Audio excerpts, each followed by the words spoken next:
I'm really thrilled to welcome Adriana Blidaru and Ádám Albert for this discussion that follows Adam's opening of an exhibition at the American Hungarian Library that opened yesterday, and that is up for a few days. And that is a really wonderful exhibition. And I would like to introduce Adriana and Ádám very briefly before they start their discussion. So Adriana is a curator, a guest curator at Residency Unlimited.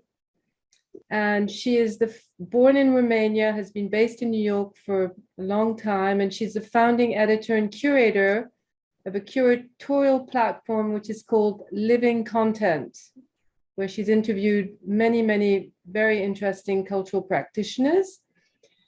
And she has previously worked with Swiss Institute, Rutgers University, Hessel Museum, Wendy's Subway, etc., a long list of prestigious institutions.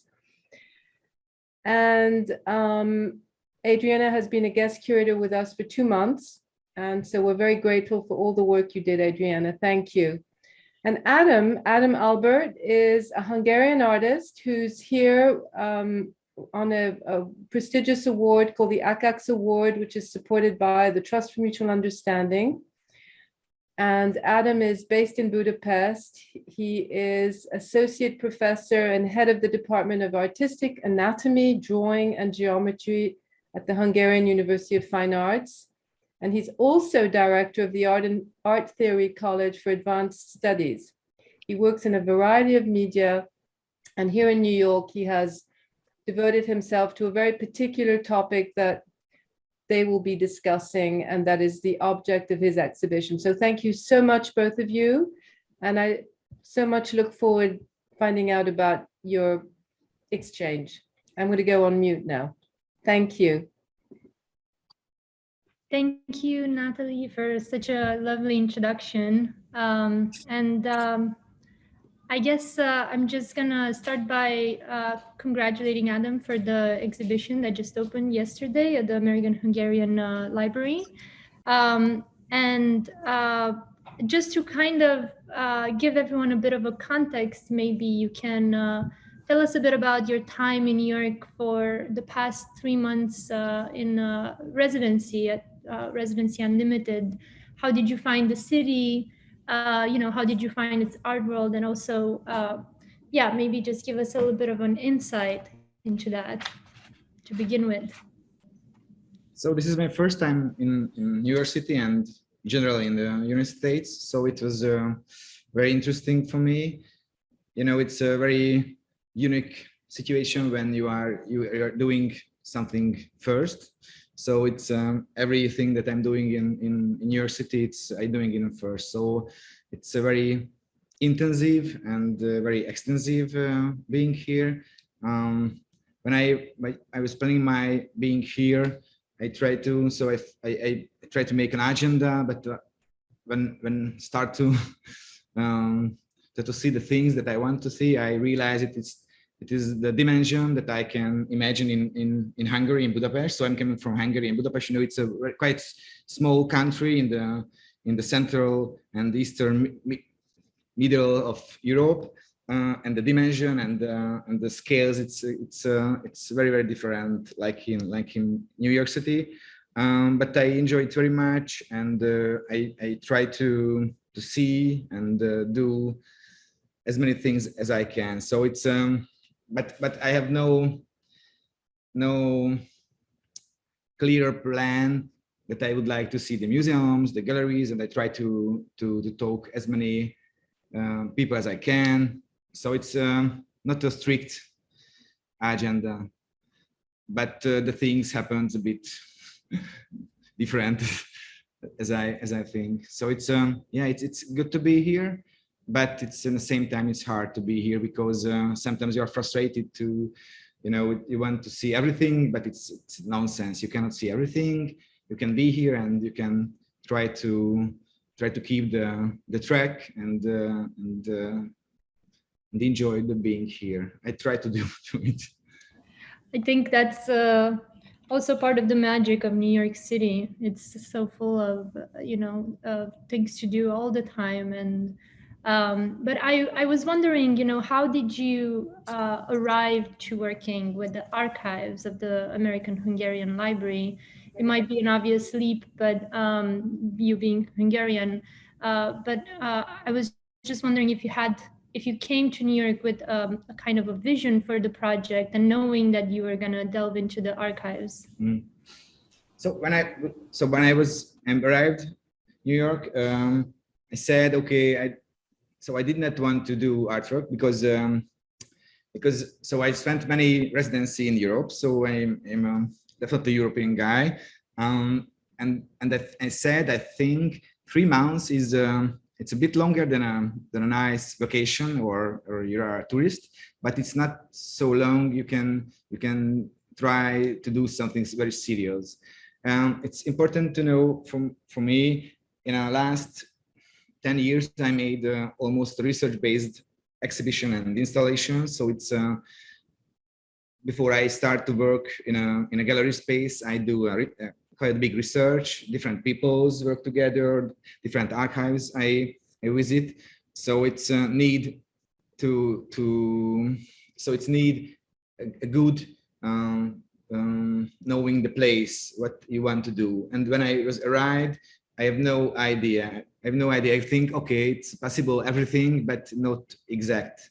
And it was a coincidence or luck, or how can I say? So I not only make a contact with the guy who is the president of the American Hungarian Library. And when I was there, it was also lucky or coincidence situation or random things. I met a Hungarian guy. He was living in London, and this April moved to New York City. So he right now he a New Yorker. He has a studio, and he want to be stay in New York City. And he preparing his exhibition, and he was very kind and said, "Okay, Adam, because we know from each other in the middle of the I don't know, the last time when I was met Marci, I think it was 2015, no, 17. And he said, okay, do together with the exhibition. And okay, I said, but I need something exact point that I try to start thinking about what I want to do. And the library is right now is a space that change everything. And it was a brown paper box, and there was inside something, and I opened it. So it was also a coincidence. And I look a very nice, poetic bust, it's a bronze head. First of all, because I look inside the box, it was only the head.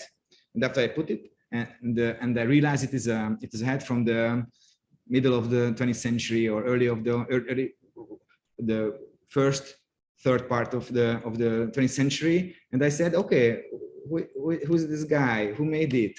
Okay, so it's a nice thing. I can do something with it. And it was the starting point of the project. And so it was a coincidence. And it was the first thing. Okay, I tried to know who is the author of this piece of artwork, and which is the way how it belongs to the American Hungarian Library, because I did not see really the position of this. It's not an institution, but it belongs to the community of the Hungarian people who lives in New York City. It is almost, I think, independent, so not to support the government, as I know, really. So it was a very not exact definition of the things, and I like it very much because if you're an artist, you see the gap, you can go in and start to do everything that you want. It's not true, but yes, this is a point. But all the things was, I think it's a coincidence. So it was a luck. Yeah. That's really interesting. And I think also your background as a historian, deeply influences how you work as an artist, right? So I'm curious to hear a bit more about that, about your background and how that kind of plays into like your research practice, but also how you see this specific project fitting into your larger body of work, and maybe you can give us a bit of a background about that. It's okay. So in the beginning, I think it's very important. Yes, when I started the conversation with the curator that make the residency unlimited, I always think about what is the most important thing that in the beginning it's important to tell myself, and at the end I realized, for me, because it was not a psychotherapy, but it's very important to understand myself. So when I was a child, I would like to be an archaeologist, and after that, I found out I will be in a historian. So when I finished my high school, I start to study history, and middle of my university years in history, I see I did not want to be an historian, but I'm very interested for the art. And I change all of my things, and I start to learn drawing, and start to learn everything about the art. And when I finished my history years, I start my academy, so my art academy years. So, and when I finished my art academy, it was easy thing, or it was clear. I would like to be an artist, and I would like to make artworks, and so. But in the same time, it was important for me the thing. So if you study something 5 years and you are quite deep inside, and you write your thesis and you defend your thesis, and that time I find out the theme. It was very close that I'm doing as an artist. It was a visual culture, but it was not a clear thing. How can I connect these two things? Many people ask me, how can I connect these things? And I said, okay, I don't know right now, but maybe I can. And it's not a problem, because many people study different things, and one thing will be the professional or expert. So it was not a problem for me. But when I look back, so I start to see a pattern of my not my life, but my artistic interest. And I realized many times I am interested about the history, but I think it's normally, it comes from two things. Hungary is very political country, so everything is political. So political is political, art is political, music is political, literature is political, full of political. So it's I think it's not a hard thing to deal with this kind of questions, because it's important. History is a bit easy thing, not easy thing, but you have a distance with the thing. If you the political is, it's happened in your contemporary time. History is you have 50 years distance, the things that happens. And this position or this fact is very important for me, because many times I work with died people, the things that happens 100 years ago. So you have a distance, and it's a special type of communication, because it's not communication, because you find something and you start to communicate with them. So it's a literation, or how can I say, it's a monologue, or how can I say, but very important for me. And this pattern that I carry in my backpack when I arrive university, and I realize the head and the bust, and I know the story of the bust. So it was the 1939 World's Fair. It was quite clear for me. It's a good way, or a good option or opportunity to do something with that. So, and in the first, I can make some little research, because, as I said, 3 months in a city that never been there, and it's a huge and intensive and extensive, as you can imagine. So it was hard thing. How can you manage? The Chinese people who is I don't know the exact name of you manage too much things in the same time. But I think so. This exhibition that I want to show, I think I can do it. Okay, so I mean, let's shift a bit the conversation towards your the show that you opened yesterday, and kind of the historical context of the project. And perhaps you can, give us a bit of a background about the World Fair from 1939 and maybe what it was and how it came together and what were your findings and what are your reflections about the influence and the strategy that it had to influence national political powers at the time. Yeah, I think the first thing that I am interested in that time, that period of the history. So it was my last that kind of exhibition was in deal with the 1990 Hungarian Soviet Republic, and this topic based on between the two world war. So it's important for me because it's very parallel or very reminds me, I think not only me, the situation that's happened in the Central and Eastern European region, and I think it's all over the world. So the first picture that I'm showing, it is 1937. So it's not the New York Art Fair. You see the middle of the picture of the Eiffel Tower. It was also made in a 19th century for the World Fair. It was in, I think it is 1999. They built this tower, but you can see in the middle of the picture there's two big buildings. In a right hand is a Russian pavilion, and the left hand is a German pavilion. So it is a very iconic picture. What's happened end of the 40s. So it's very important how the things in between the two world wars turn a different way, because when the first World Fair was in the middle of the 19th century. It was in London. It was 1951. It was important for the different not nations but countries. How can they put and show in one place together different kind of industrial development and the technological innovation and many other things.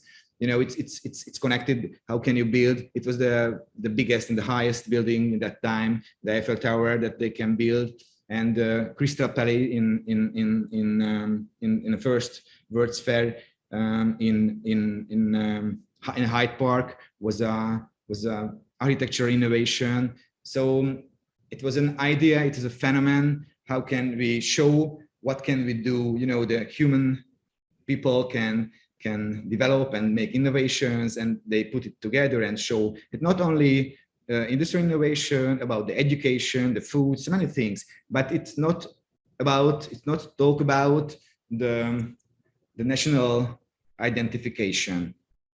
It's the big turning point when the Second World War was finished. After that, in the art fairs, all the nations want to themselves identify as an own nations, and in the Hungarian Pavilion, and the story, because it's a bit too long, this discussion. So it was quite different, but the main concept of in 1939 in New York City was and this building. It's a mock-up of, but they built it. It's very hard. How can I say, modernist symbol and buildings, you know, the triangle and the globe. They want to know what's happened the next 20 years, how we'll develop the world. So this is the title, World of Tomorrow. But in the same time, it was very interesting. The national pavilions try to identify themselves in a past. For example, in the Hungarian Pavilion. So this was the reason why I started to work with that, because it was, for me, it's a big conflict. There is an idea of the world of tomorrow. I think it's a democracy, and it's talk about democracy. How can we develop our worlds together? So I like this situation because there was a pure idea about how can develop our world, and in the same time, in another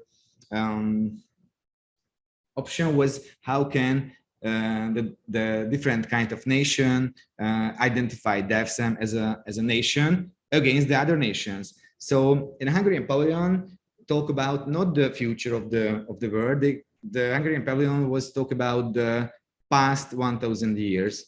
I would like, it's an important picture for me because you can see the logo buildings of the art fair and the Hungarian the book of the covered of the book of the Hungarian Pavilion. They use this kind of that logo, but they put the first Hungarian king. He was the guy. He did the Christian religion, official religion in Hungary, and all of the artworks that was exhibited in the pavilion talk about the past, and the head, it belongs this kind of methodology and this kind of phenomenon. I don't know. I understand. I was wondering, why do you think tapping into the past or the first, or this kind of why not play with the future rather than the past? Do you have any information on that? Or I think it's almost doing you find something in the past and you based on. I think it's okay, but if you all of the things you can define or you want to say and define themselves in the past, I think it's a bad way. So I think if you have connections and you know where are you come from, what we want to do, but always refer and make all of the theoretical ways in that umbrella, under that umbrella. I think it's not so good, and we can see what's happened because the art fair was opened in 39 of April, and in September the German army attacked the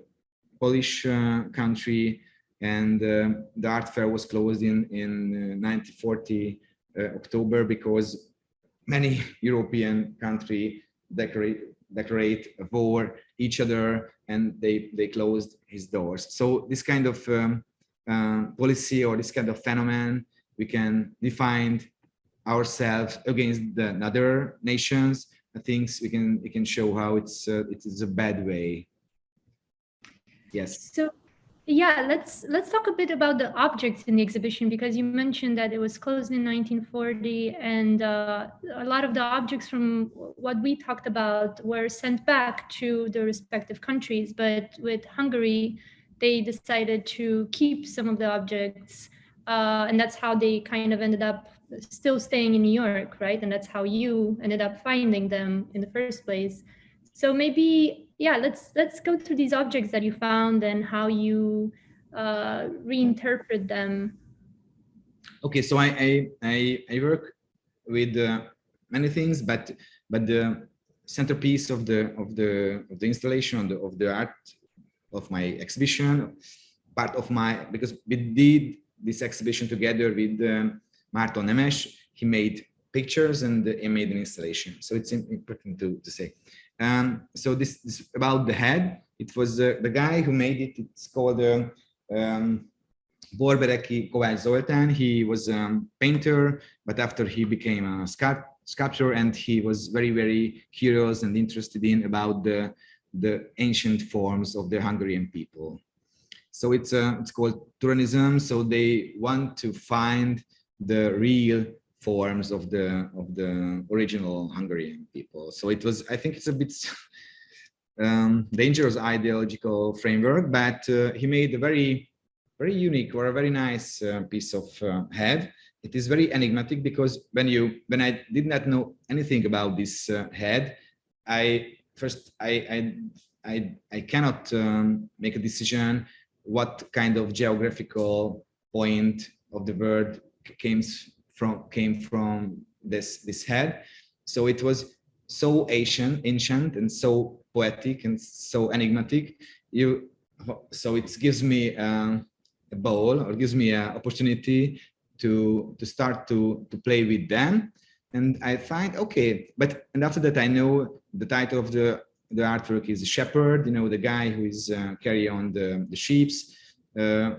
His head is looks like, you know, it's some kind of religional peoples or kings, or I don't know. So many things. It's so not exact. And this is the, I think this is the nice point or a nice situation when the artists start to play with this kind of things.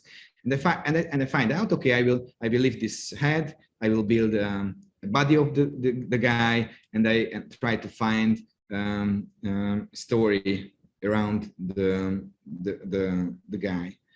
And so it's a history, and my passion of the of the old things in the in the museums.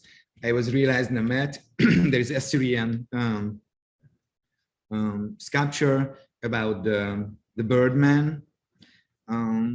So right now I try to show this kind of layers and the different kind of material that I put together, and I make a very poetic and not an exact things about or connected or related with a very exact situation that was in a world fair. I made the leg, and I made the head of the guy, and I made the construction about the body. So it was a head, you know, it's a normal bust. You can see it in I don't know, in 150 centimeters high, but I put it, it's a bit bigger than a life size. The head was a bit bigger, if you see. So it's a quite tall person's body, and I put this fabric around the body. But it was very important for me. If you see it, I opened if you see the body in front, you can see the construction, the wooden things under the fabric. So it was very important to show it is a concept, it is an imitation, not a real person, not a real situation. Everything, every piece of you know, the head, the hand, and the legs, and this stick, everything is constructed things. But it's very important if you make an installation, it's a three-dimensional things. If you moving in an exhibition space or moving around the body or the figure, you give a different kind of impression. If you see in front of people, you see the inner structure, but if you see the statue or the figure in a right side, it's you know, the fabric and the drapery was very nice. Looks like bronze statue from the Roman age. So it's yeah, and so it was a centerpiece, and I used the book. So not only the head, I used the book there. It is about the Hungarian Pavilion, and I found a very nice ornament, and it is very beautiful, and you know, it's flower things, and I start to play with it, and I not add but subtract some piece or some element, and I made a very frightening and scary face, and I made a flag because, you know, it is beginning of the presentation. I showed you know, it was many flags, and you know, it has many other connotation of the power. You know, in the medieval, the army, the guy who has people who has guns and weapons, they always use the different kind of flags. You know, in Japan, also it is very important things, and I modified this flower motifs or flower drawings, and I made a very scary and very frightened face. It was hanging front of the statue. And another group of artwork, how can I say, it was construction. It was so for me, it was a playing with different kind of materials, and how can you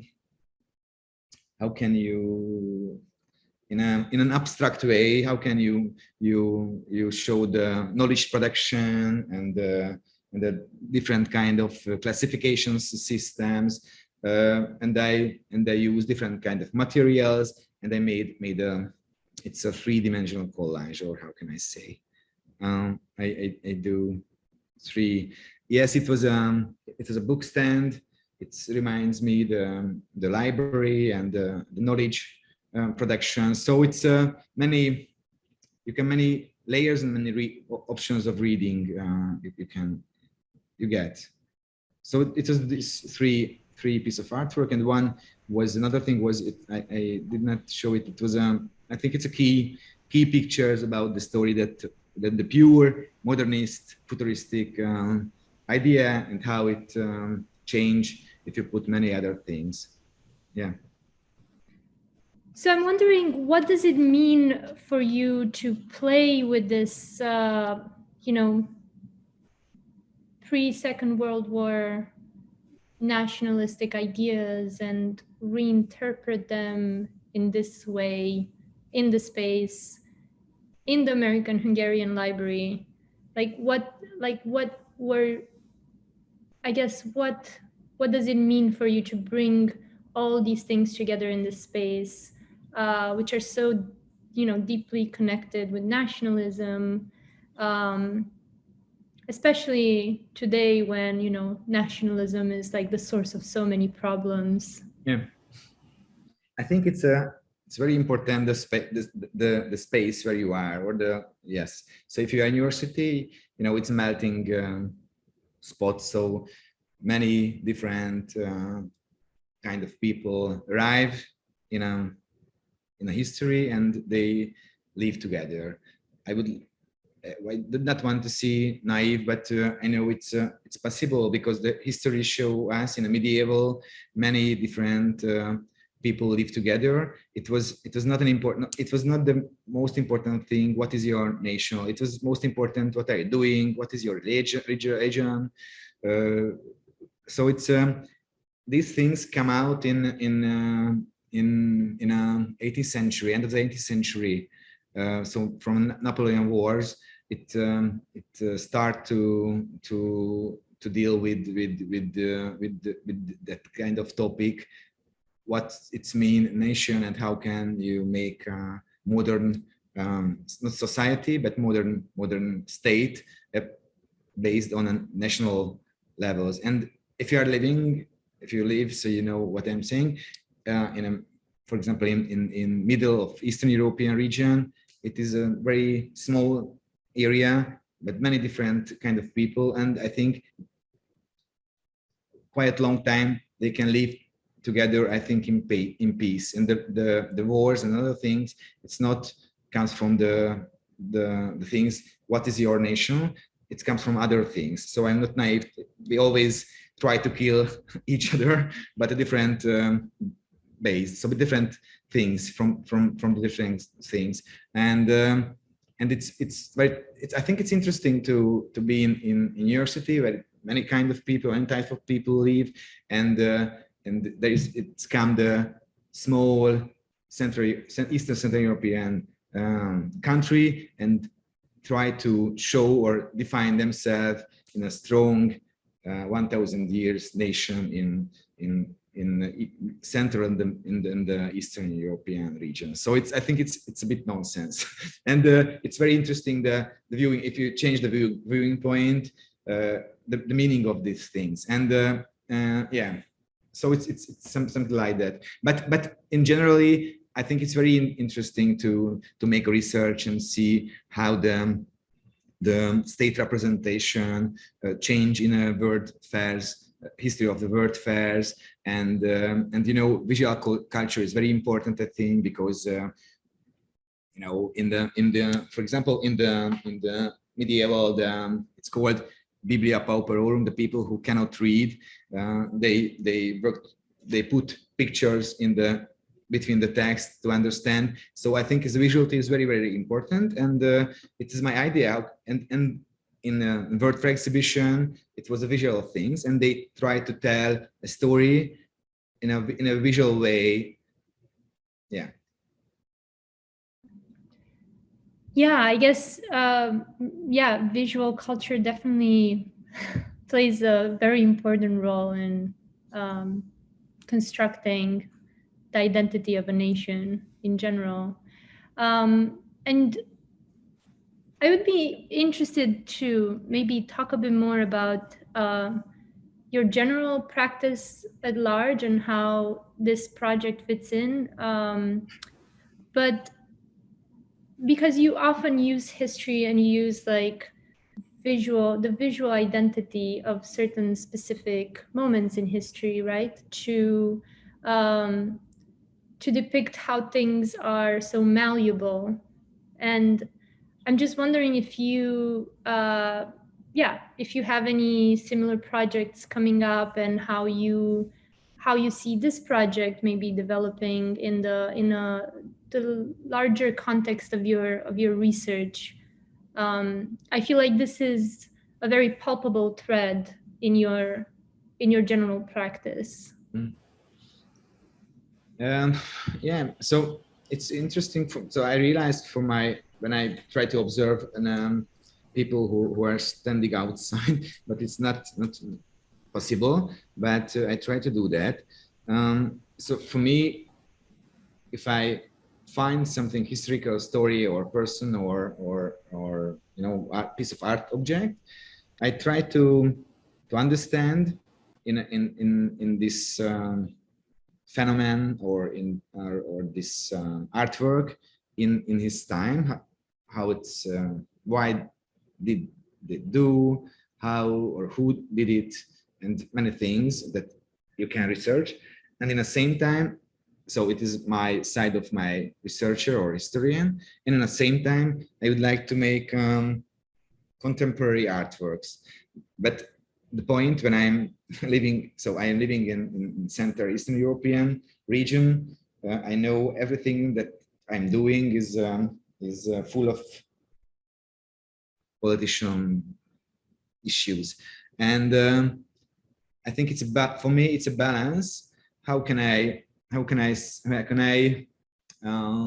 find a nice concept that tell the contemporary peoples, and how can I add contemporary forms this project. So it's I think, yes, this is generally, this is the line that is or a pattern that you can, if you see my artworks, it's raw, but and yeah, it's a form is an installation. I called it total installation. So I always do something in a three-dimensional thing, something it is how can I say, it's try to explain in a poetic way which thing, how connected these things, and I made always some kind of very, very enigmatic piece of artwork. They also connected in a I think in form or colors or very abstract way. Yes, I think and I think it's so many things happens once time. So I think what's happened in Hungary right now, it reminds me what's happened in between the second two words. So it's we can learn, I think, this kind of stories, but it's not. It is important how can you show this kind of stories, and how can you tell about these old stories. And I think it is the another things, the form, how you can show or like a director or film director or a DJ, you can use old songs, but you can make new sounds. So it's yeah. So you think that art has the potential of sharing these stories and shaping the trajectory of the present / future in a political way? You see it as actively politically engaged in society. Yes, I think yes. So I do not want to be an activist artist, but I think you can deal with the history. For example, William Kentridge, I think do the same. So it's you can work with or deal with all things, and you can how can I say, it's not actualized, but somehow you can you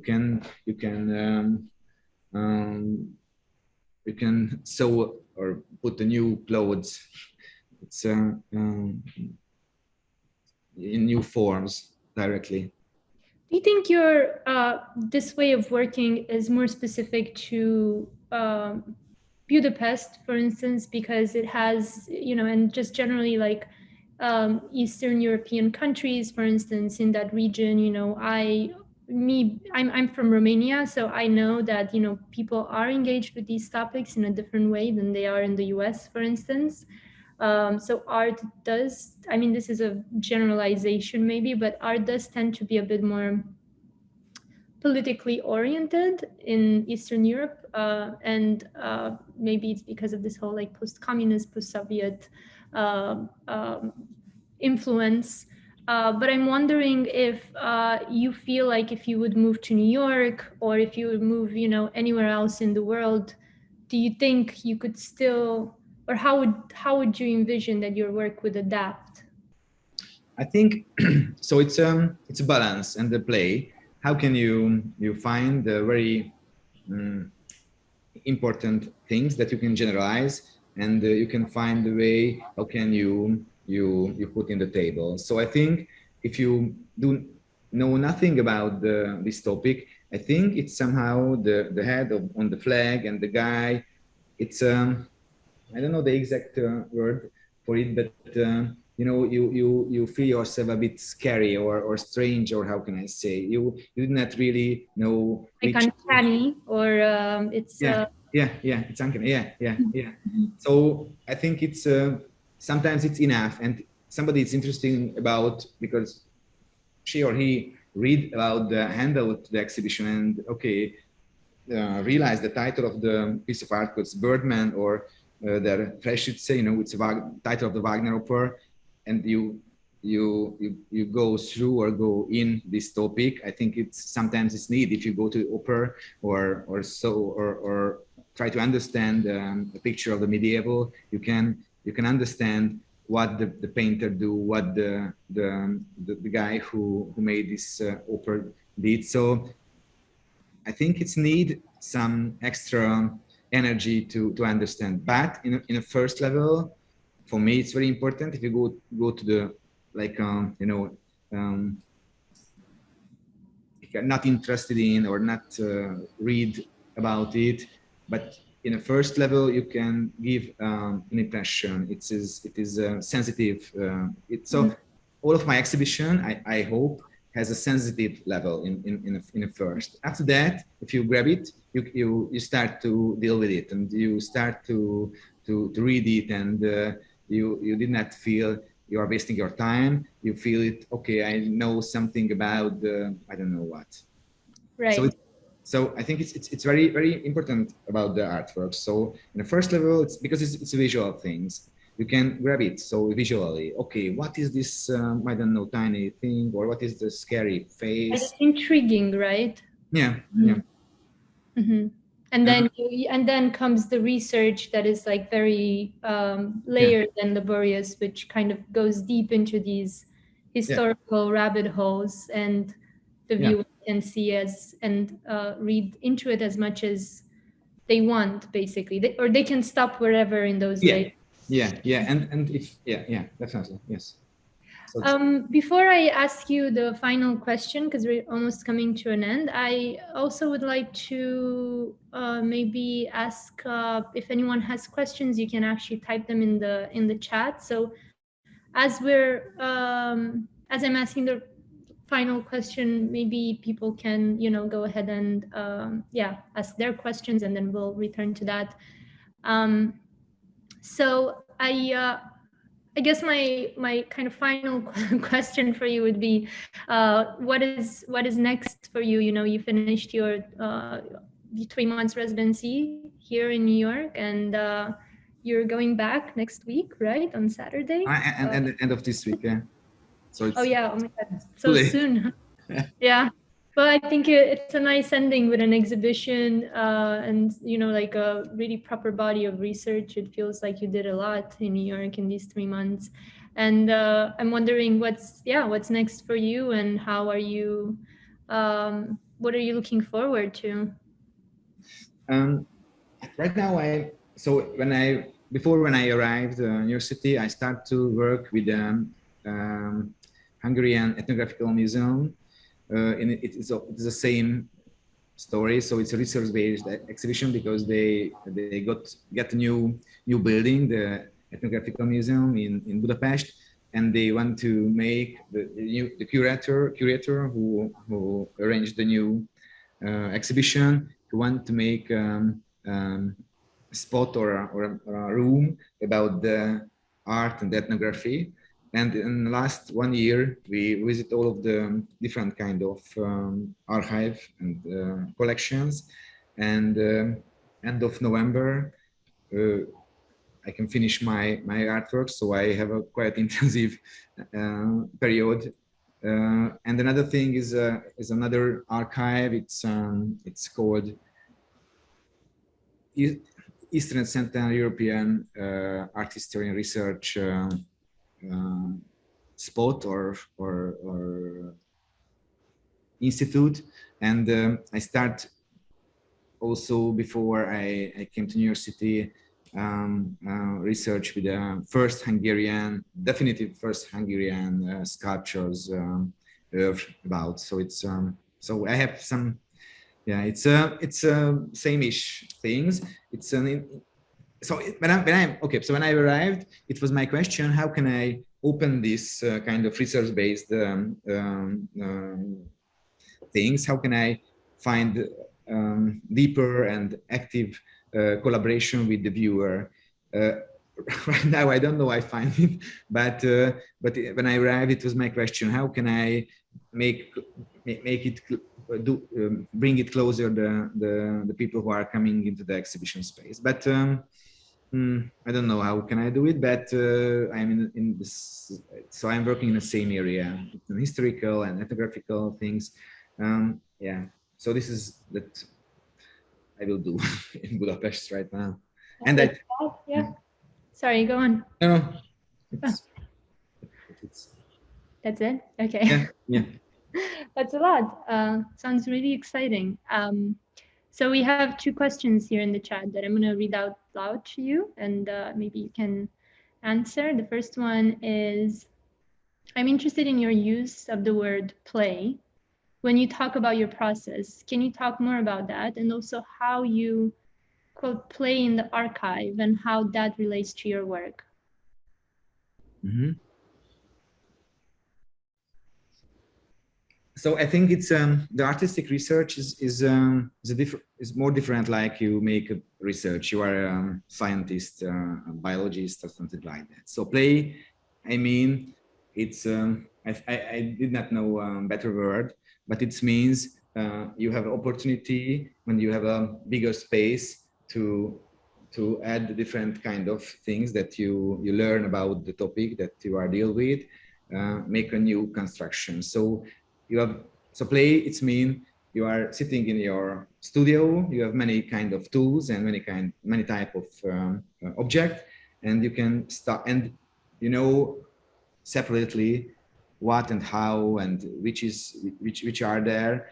But when you start to make a new piece of artwork, it's a process of playing. You have a big freedom to add a very different qualities, very different forms. So it's mean the playing. Yeah.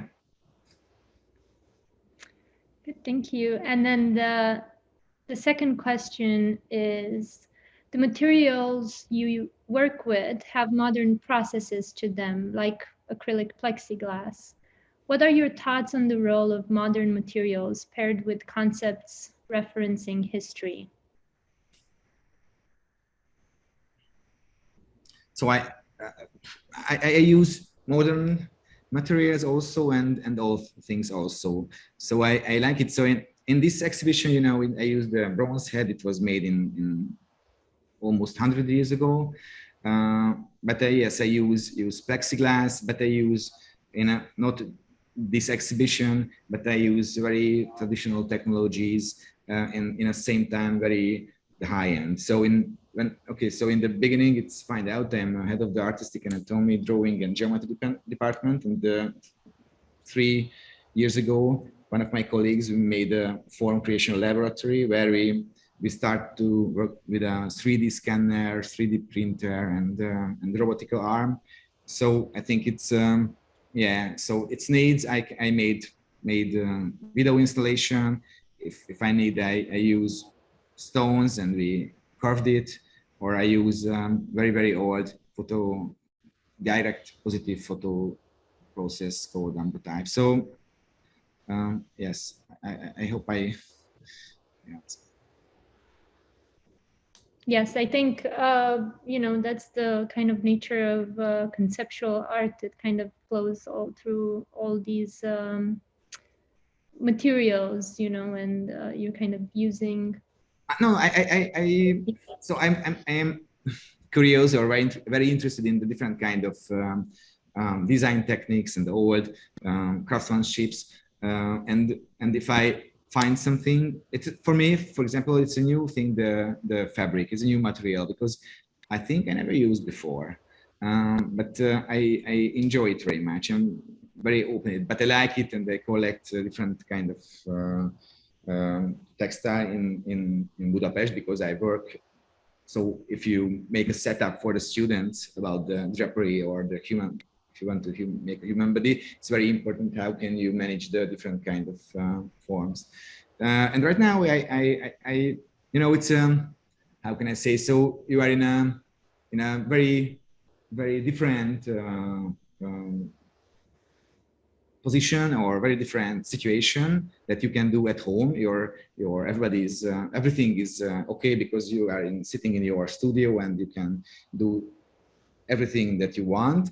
It's a new situation, and you can find out the new not technologies but new materials. And for me it was when I was realized it is a quite big space. It was my idea. I would like to do something big, but you know, so you spend. It was in, I think it's end of the one month, the first month. I have 2 months in university, and I did not want to sit all of the day in a studio. I tried to think how can I do something big, but not these resources that I have in my hometown. So it's you know, you can. I think it's very important part of the human is the how can you adaptation. So how can you change your thinking system? I like to. So this is the reason why I think it's important to travel a lot or spend shorter and longer period in a different countries, because you can. That situation you can, you know, overthinking what and how can you do and what kind of materials and what kind of process you can adapt in your artistic approach. So it's Great. So I think that was the final question, and I think it's a great, you know, an excellent way to stop here with that conclusion. So I thank you very much for this, and for those who can, please go see Adam's work at the American Hungarian Library, which is great. And thank you for the talk and for the time, and thank you Residency Unlimited as well. So thanks. it's a pleasure.